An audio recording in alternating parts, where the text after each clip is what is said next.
1985 का कनिष्क विमान हादसा कनाडा में रहने वाले खालिस्तानी आतंकियों की बड़ी साजिश थी। 38 साल पहले हुए इस हादसे में एयर इंडिया के विमान में सवार सभी 329 लोगों की दर्दनाक मौत हो गई थी। विमान 31,000 फीट की ऊंचाई से मिनटों में गहरे समुद्र में समा गया। इस हादसे में 131 यात्रियों के शव मिले थे। कुछ दिनों से इस विमान हादसे के जख्म फिर से उभर आए हैं। जिन्होंने इस हादसे में अपने परिवार के सदस्यों को खोया, वो फिर से उन जख्मों के हरे होने से दुखी हैं। कनाडा की हरकतों और भारत विरोधी गतिविधियां चलाने वाले खालिस्तानी आतंकियों को पनाह देने के उनके लिए कनाडा के प्रधानमंत्री जस्टिन ट्रूडो के भारत पर झूठे और बेबुनियाद आरोप लगाने के बाद दोनों देशों के संबंध में खटास पड़ने लगी है। कनिष्क विमान हादसे में मारे जाने वाले 200 से ज्यादा नागरिक भारतीय मूल के कनाडाई थे। इस हादसे की जांच के लिए भारत सरकार की बनाई गई जस्टिस बी.एन. कृपाल की रिपोर्ट 40 पेज की सामने आई।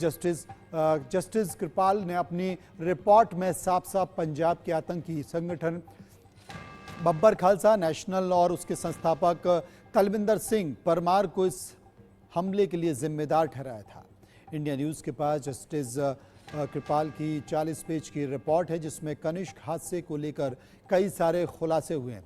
रिपोर्ट में बताया गया है कि भारतीय खुफिया एजेंसियों के अलर्ट करने के बावजूद कनाडा की सरकार ने वहां रह रहे खालिस्तानियों के खिलाफ कोई एक्शन नहीं लिया, न ही कनाडा में सुरक्षा व्यवस्था बढ़ाई गई है।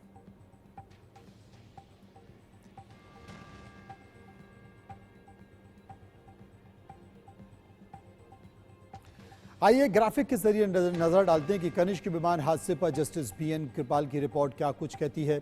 कनिष्क विमान हादसा हुआ था, ये कई साल पहले हुआ था। Justice BN. कृपाल ने इसमें अपनी रिपोर्ट तैयार की थी। एयर इंडिया का प्लेन कनिष्क 5 घंटे तक हवा में था। कनिष्क 31,000 फीट की ऊंचाई पर उड़ रहा था। सीबीआर की रिपोर्ट में हादसे के पहले कोई इमरजेंसी नहीं थी। डिजिटल फ्लाइट डेटा रिकॉर्डर से मिले प्रिंट आउट से पुष्टि हुई कि प्लेन तेजी से नीचे आया और समुद्र में 5 मील तक समा गया।